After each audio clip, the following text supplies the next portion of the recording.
Hello and welcome. In this episode, firstly, we look at a festive classic from 1946. Secondly, a festive classic from 1947. And thirdly, a festive classic from 1982. That's all to come on this festive special of Old Time Trio.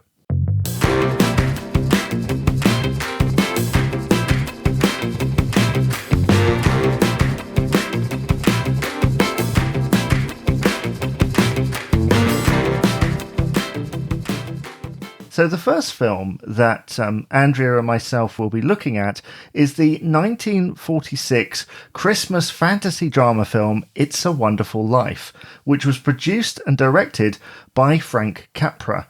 It was based on the short story and booklet The Greatest Gift, which Philip Van Doren Stern self-published in 1943, and is in turn loosely based on the 1843 Charles Dickens novella, you guessed it, A Christmas Carol. The film stars James Stewart, who has been in many films down the years, and we shall certainly be talking about him at many points during the life of this podcast.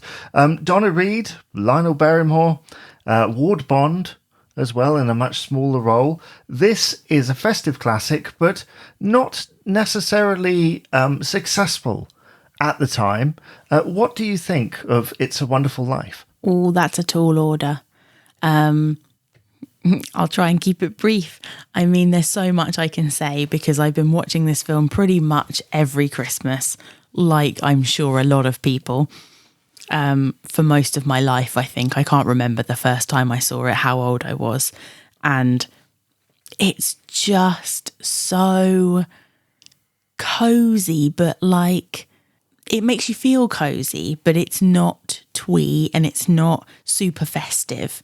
It's message that makes you just feel this sense of like hope and wholesomeness and everything by the end.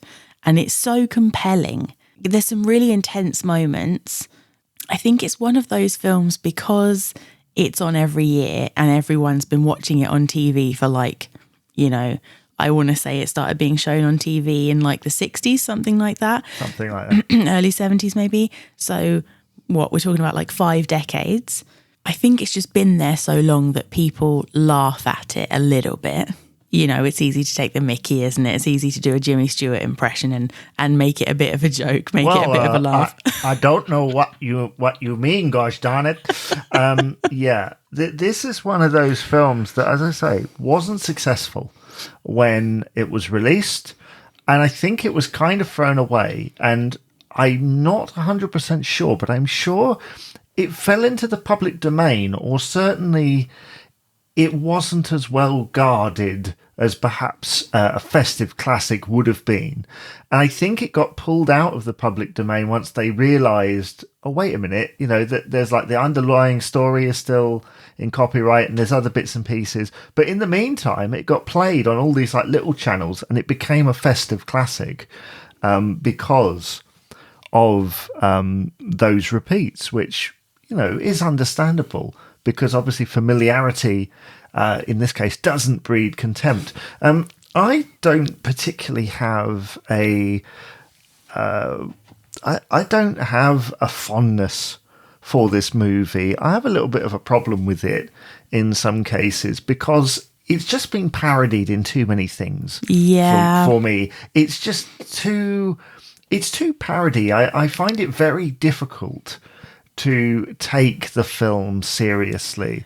And I also have a little bit of a problem with films where they show people who are quite clearly in like their 30s or 40s playing teenagers at the beginning, and saying when we grow up. I mean, it's I have a bit of a problem with that. But other than that, it is a festive classic.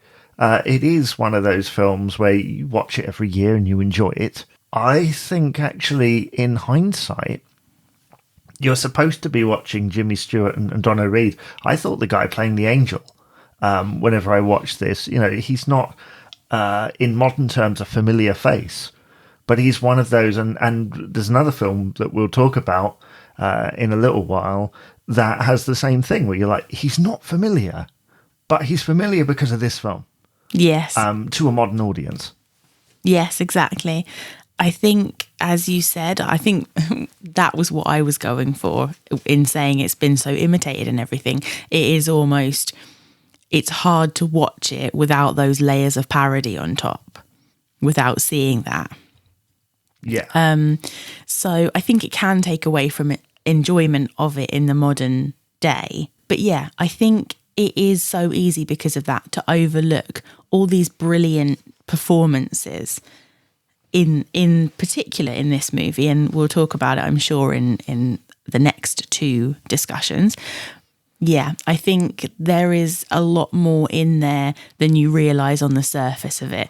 By just saying it's a Christmas movie and I watch it every year, it's so easy to dismiss things, but actually the story is in some ways kind of intricate, because obviously it's following a character from childhood into adulthood, and so you've got this added kind of jeopardy where you know him and you know his family and you know his friends, and you're following them through their journey, and that kind of adds this sort of bubbling feeling under the surface underneath the main story. And I think it's a lot more heartening than just, oh look, Christmas trees and snow. There's a lot more going on there, and to be honest, as parodied as it is, it absolutely deserves to be shown every year, and that absolute classic that everybody knows what it is. I just think it deserves to be seen for what it is instead of what it seems to be. To be fair, my favourite parody has to be the Basil Brush one from the early 2000s. It's been parodied in a lot of things, which is why I find it very difficult to take it seriously.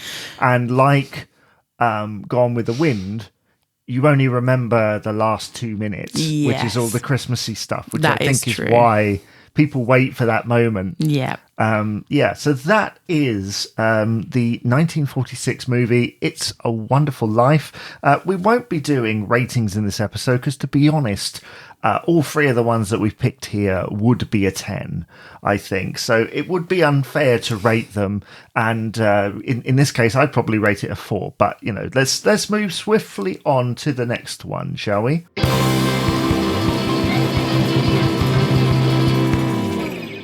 The next movie was first released in 1947 and is, again, a Christmas comedy drama classic released by 20th Century Fox.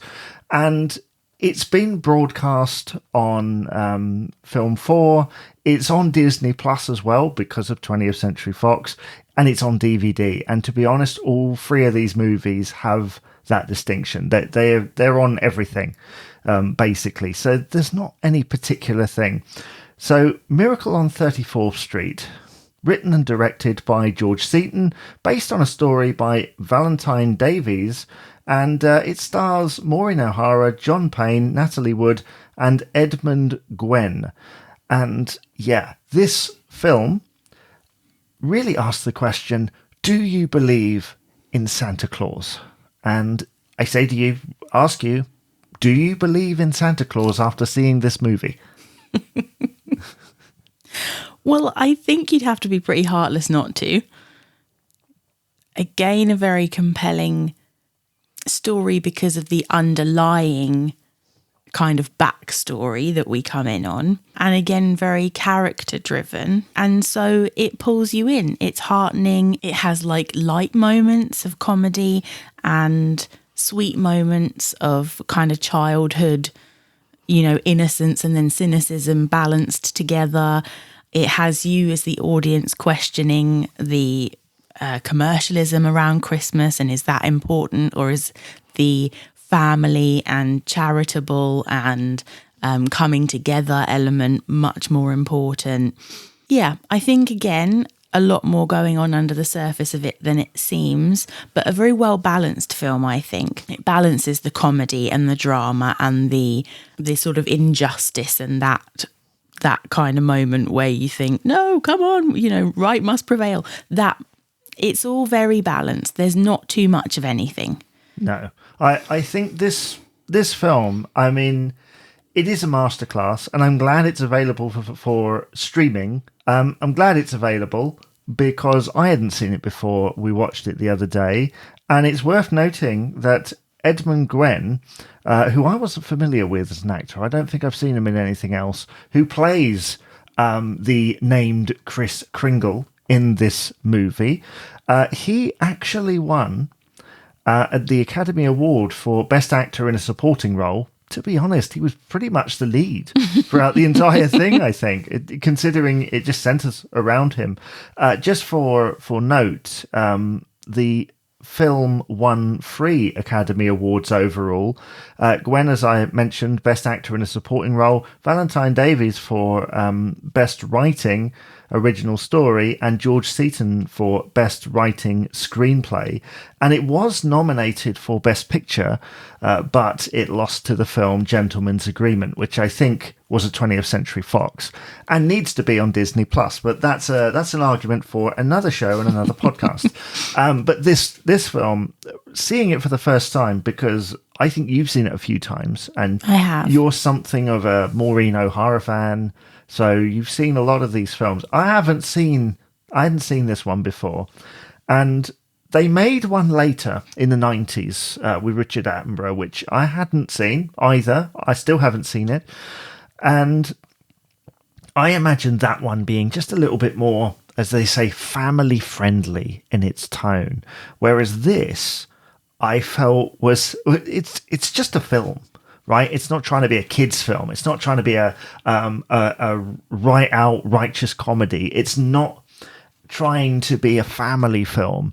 It's just a film telling a story. And I think that's the thing you get with this era, is they're like, we're not aiming it at any particular audience. Here's Maureen O'Hara, who doesn't believe in anything. Here's this guy who says he's Santa Claus, and we're going to try and prove by the end of the 90 minutes that he is Santa Claus. And I'll be honest with you, if you haven't seen it, spoiler alert, but that ending I thought was brilliant, but at the same time, a little bit of a cop-out, which is basically the government told us he is, so therefore we can't overrule the government.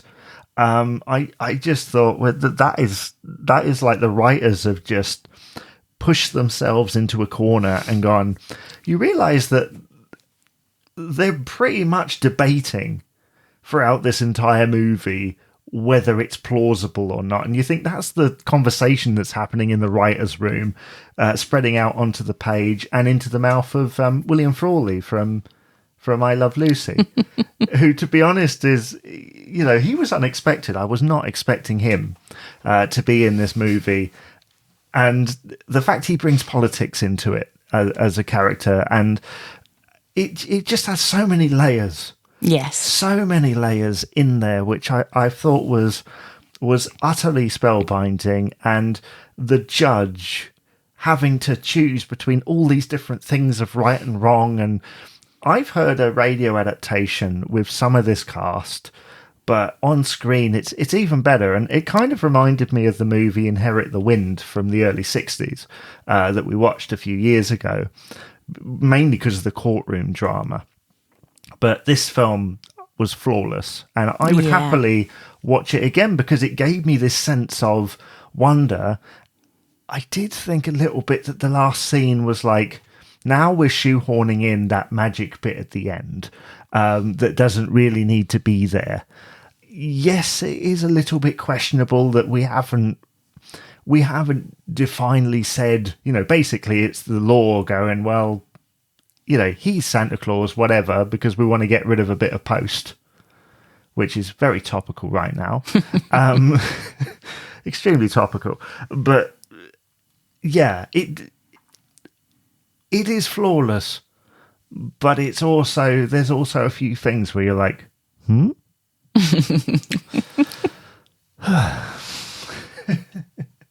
I think as a watching experience, though, it is flawless. Like, you don't feel at any moment like there's too much of anything, you don't think, oh, this scene's dragging, or no, I didn't like the angle they went on with that. It's very balanced, as I said before, and that is something that makes you want to watch again. I'm so glad, as I say, that Disney Plus have opted to put this on there. in addition to the 90s version. It is out there. I think it's been colorized occasionally, along with It's a Wonderful Life. These classic Christmas films in black and white, I realize some people don't like it, but they come from a time when that's what people had. And so they're able to adjust to this stuff, like it's made in black and white with the specific lighting and Exactly. the vibe. And there were moments, certainly in the print we were watching on the streaming service, where I was like, it's a bit dark. I can't always see people's faces, and there's a lot of shadow, and it's trying to be a certain thing when perhaps it's not actually that. And that did annoy me a little bit, that it was a bit dark in places. But it's in black and white. It's supposed to be. It's the magic. And it's a classic, and I do recommend going to check it out. And that's all she wrote.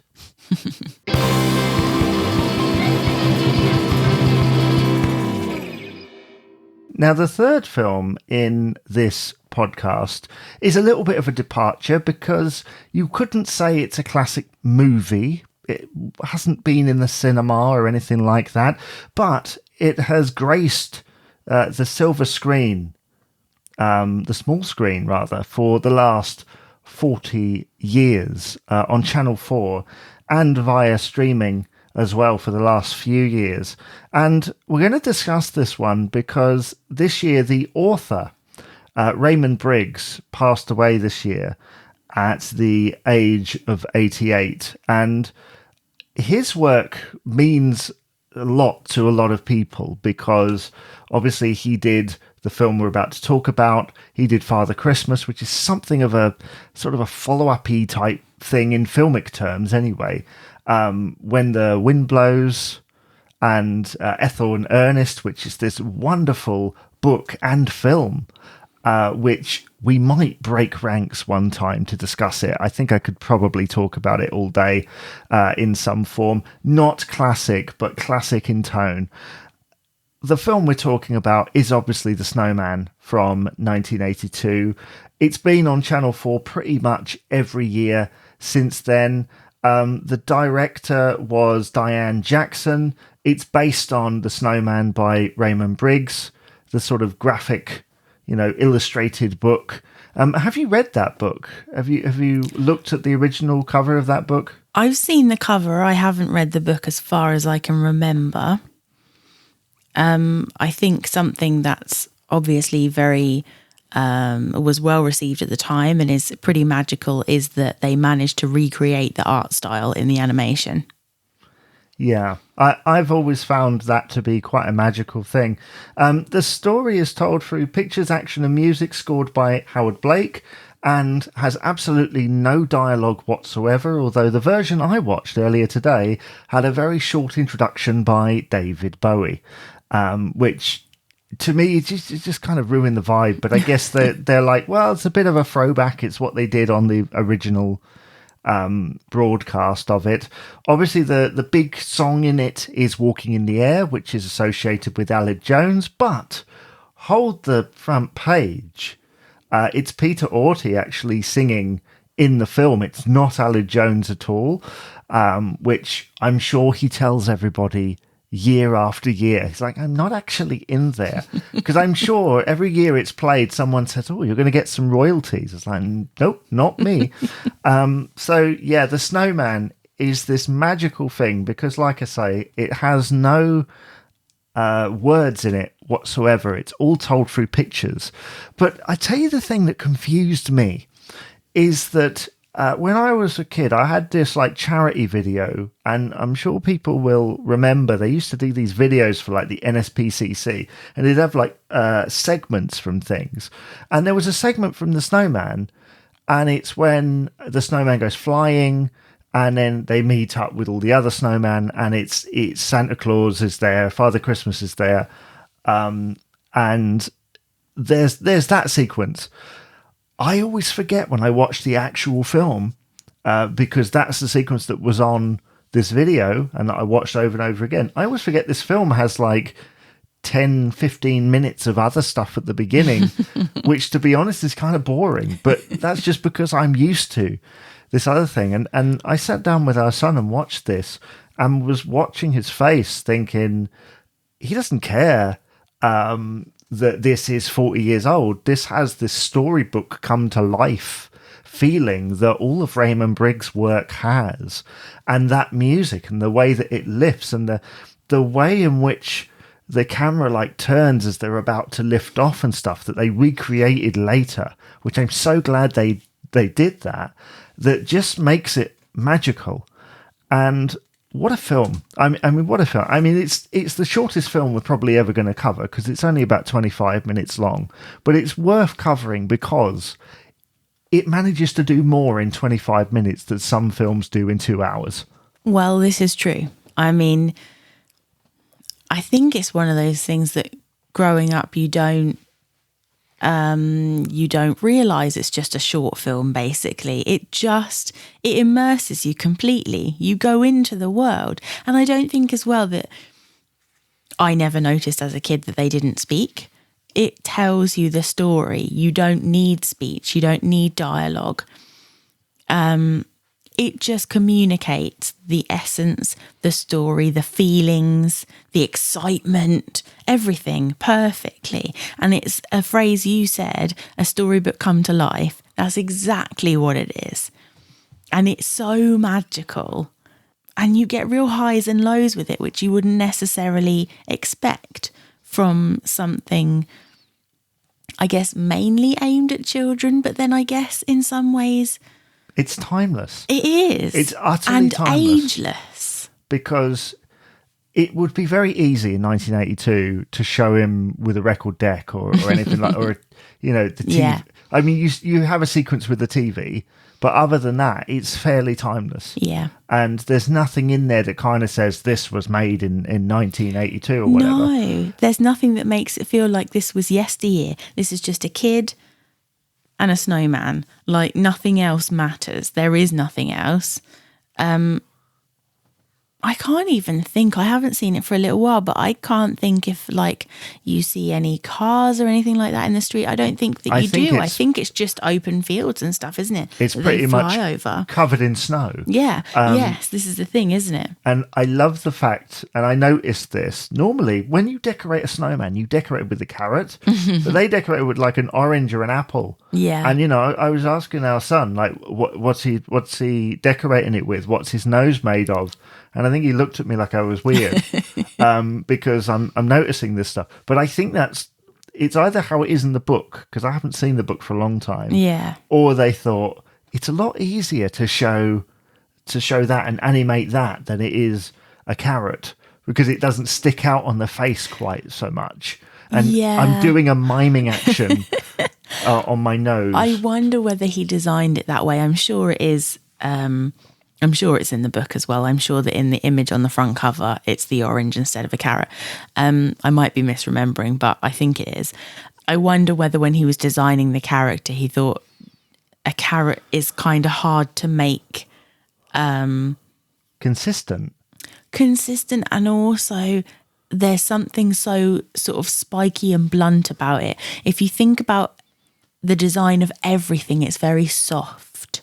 Because it's covered in snow, everything's soft, everything looks pillowy. The snowman looks almost furry, he looks like he's cuddly and soft, and the little boy has got his scarf on and he looks soft. Everything's very, what's the word I'm looking for? I'm doing a miming action now. It's very... How disgusting. I know, very, very sort of cuddly, fluffy, all the adjectives. Yes. There. And I think a carrot would just be too almost blunt. It would cut through that kind of warmth that everything else has, I think. Yeah, I think so. And I have to say, I was shouting at the TV when I was like, well, about 5-10 minutes into the snowman being a thing, he nearly dies in front of an open fire. And you're like, how does he melt so quickly at the end when in front of a fire for like 2 minutes and he's able to survive? And he's like, oh, it's a bit sweaty in here. Don't be so cynical. It's magic. The whole thing is magic. It's just such a lovely film. And this is arguably going to be the thing that Raymond Briggs is most associated with. Oh, yeah, I would think so. Not just because of the drawing or the story, but because of Howard Blake and the music and the way that music kind of lifts it off the page and onto the screen. And I think if they'd made this as a movie, they'd be hailing this as a classic. But because it's on TV and it's been on for a while, it's kind of got this almost... it's from a bygone era. Yes. And yet it's timeless at the same time. I feel like it was almost the beginning of what we still see now, which is a main TV network in the UK makes an animated adaptation of a children's book every year at Christmas. It's shown sometime during the day. The BBC have now taken over the reins, and it's a bit old and tired, and as an idea it's old and tired, it feels to me, because they always seem to pick from the same type of pool of books and animate it in the same way and get the same type of actors to voice it and everything.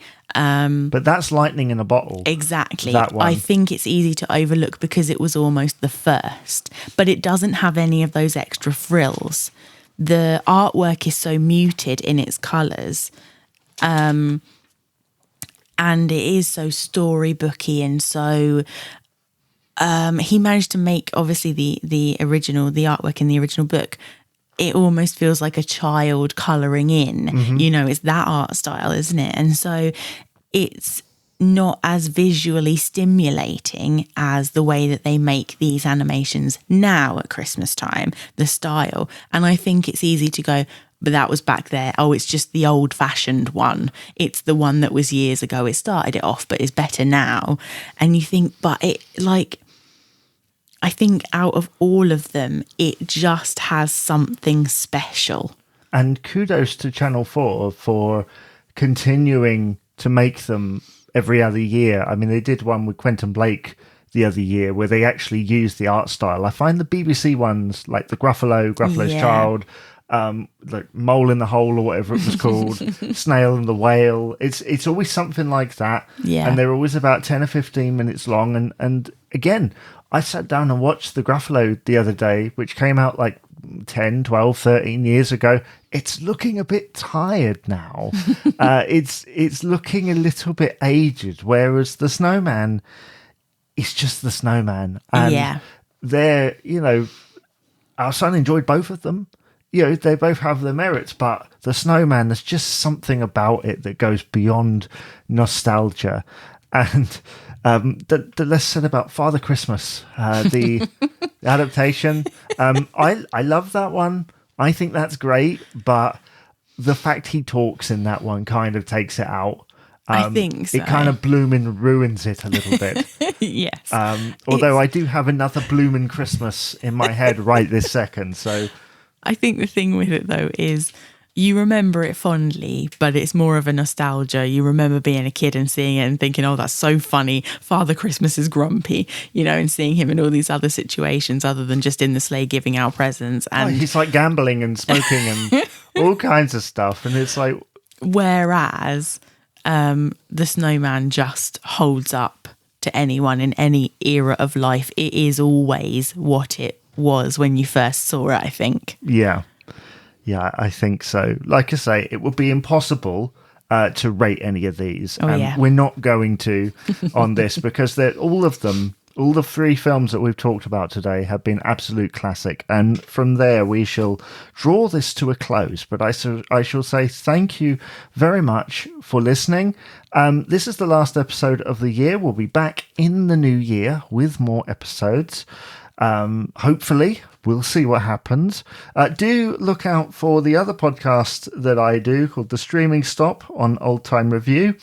And do get in contact as well. Jamie at oldtimereview.co.uk, tweet at oldtimereview on Twitter, or go to the Facebook page, facebook.com/oldtimereview. And from myself and Andrea, I would like to wish you a very Merry Christmas and a Happy New Year. Bye-bye for now.